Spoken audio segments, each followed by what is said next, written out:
is Blog the Art Blog. Season 2, filmed in 3D. Not viewed in 3D, mind you, filmed in 3D, which is why I've got my special VR glasses on. Live from Galveston, Texas.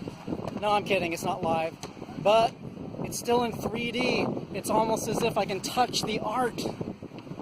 One of the many criticisms that Blog got last season was that I didn't back up my discussions with enough facts and statistics. So, this episode, I'm just going to dump on you a bunch of facts and statistics and math. Sound fun, right? Do I sound more educated if I speak softly? First and foremost, let's begin with an indisputable fact. All humans deserve to be paid for their labor. Let that sink in for a moment. The word labor is important here. The majority of the institutions of fine art know this fact, but have little intention of allowing artists to be made aware that they can and do deserve to be paid for their labor creating art. Despite this gaslighting, more and more artists are becoming aware that regardless of whether or not their product is sold, they should still be paid for their labor. Which is why art institutions have recently ramped up their education, telling artists, art galleries' only source of free labor, that making art is a privilege and that the only way to make a living doing art is to be an entrepreneur. A word here that means gaslighting artists to believe that they do not deserve to be paid for their labor. They use terms like paradigm shift to describe how awful it is to be paid a salary. Do not be misled by this outdated programming. The truth is that if art galleries kept 100% from the sale of the art that they sold and only paid artists for their labor, artists would be making 3 times more than they do from the sale of their art as an entrepreneur. Okay, here's the math and statistics. The average time it takes to create a work of art from conception to finished product is 1 to 2 months. All artists work at different paces, but most artists claim the entire process takes at least a month of labor, even when spread out over a longer period of time. The national average price of the fine art sold in moderate to high-end art galleries in the United States by rookie and journeyman artists is $3,000 to $4,000.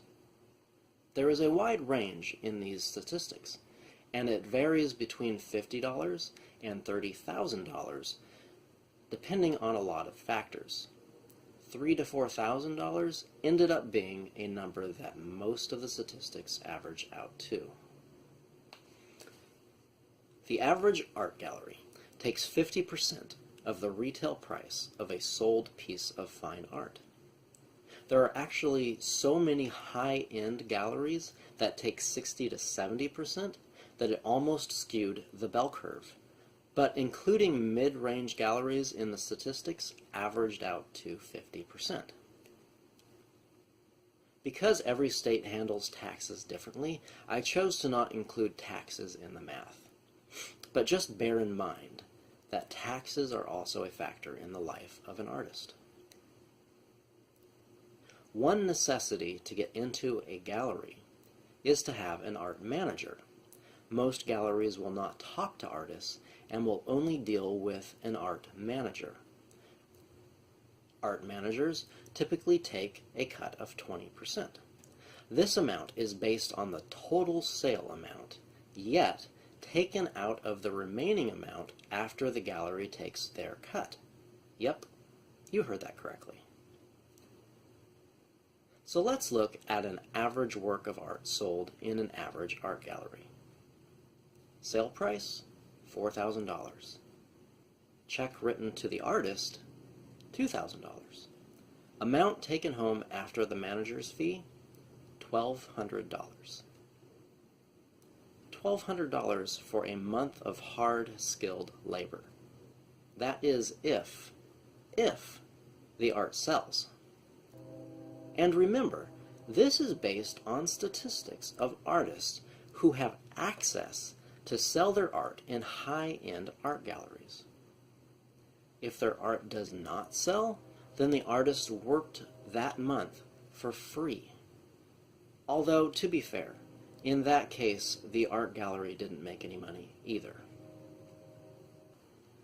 What fine art institutions are failing to tell artists in all of their education that they are doing is that an average single American middle-class monthly salary based on the U.S. median income is $4,354. That is how much the average artist would be making if they were paid for their labor and then just gave their art away.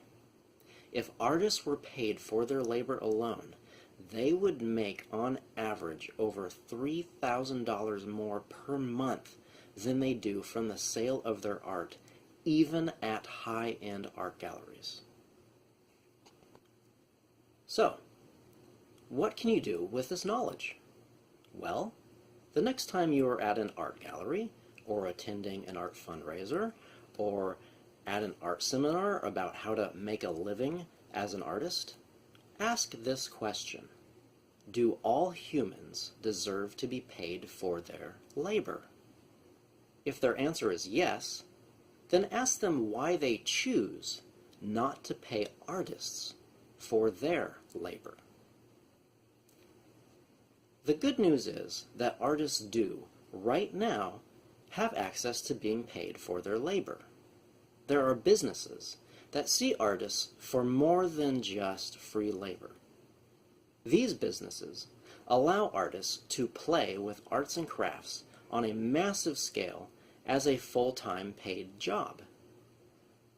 The artists don't even have to sell art, and they still get paid. It is called commercial art. Facts and statistics on blog? Whatever will I come up with next?